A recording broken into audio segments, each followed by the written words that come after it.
मैं मायके नहीं जाऊंगी, तू देखता रही हो। पिता ने दहेज में मुझे इतना कुछ दिया है कि मेरा घर आज सजा हुआ है। शालिनी बहुत खुश थी और अपनी पसंद का गाना गुनगुना रही थी। तभी शेखर घर आ गया और बोला, आज बहुत खुश हूँ। शालिनी ने शेखर की तरफ देखा और मुस्कुराकर बोली, मैं अपनी माँ के पास जा रही हूँ, इसलिए बहुत खुश हूँ। जैसे तुम अपने मायके जाने के नाम पर चहकने लगते हो। शेखर बोला, कब का प्रोग्राम है? मैडम का तो सालू बोली, परसों जाऊंगे।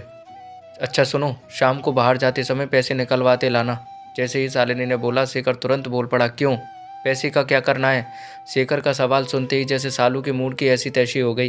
क्यों का मतलब? सालू ने पलटकर पूछा।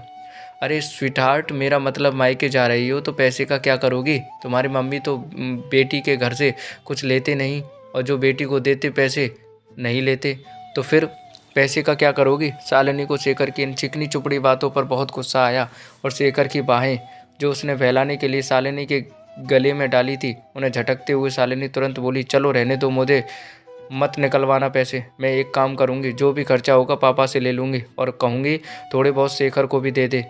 ऐसा कहकर वो किचन की तरफ चली गई। ऐसा सुनकर तो मानो शेखर के पैरों के नीचे से ज़मीन खिसक गई और वो शालिनी के पीछे पीछे भागा और बोले, ये क्या कह रही हो तुम? पागल हो गई हो क्या?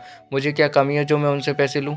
शालिनी ने दाल का कुकर गैस पर चढ़ाया और मन ही मन सोचा कि शायद अब उसकी दाल गल गई है, तो पीछे मुड़कर बोली, यही तो मैं कह रही हूँ कि तुम्हें क्या कमी है जो तुम उनसे खर्चा करवाने की बात कर रहे हो? मैं तो बस क्या? शेखर शालिनी ने मुंह घुमाते हुए कहा, वैसे तुमसे जो पैसे मैं मांग रही थी वो तुम्हारे घर की शॉपिंग करने के लिए ही मांग रही थी। शालिनी ऐसा कहकर वहाँ से चल पड़ी। तो शेखर ने पूछा, कहाँ चली?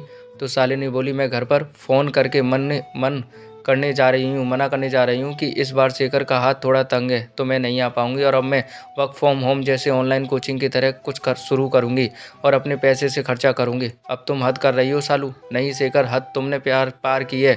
तुम ये सोच भी कैसे सकते हो कि जिस पिता ने दहेज में मुझे इतना कुछ दिया है कि मेरा घर आज सजा हुआ है, वो मेरे छोटे मोटे खर्चे से कतराएंगे? लेकिन अब वक्त आ गया अपनी काबिलियत साबित करने का और अपने दम पर कुछ कर दिखाने का।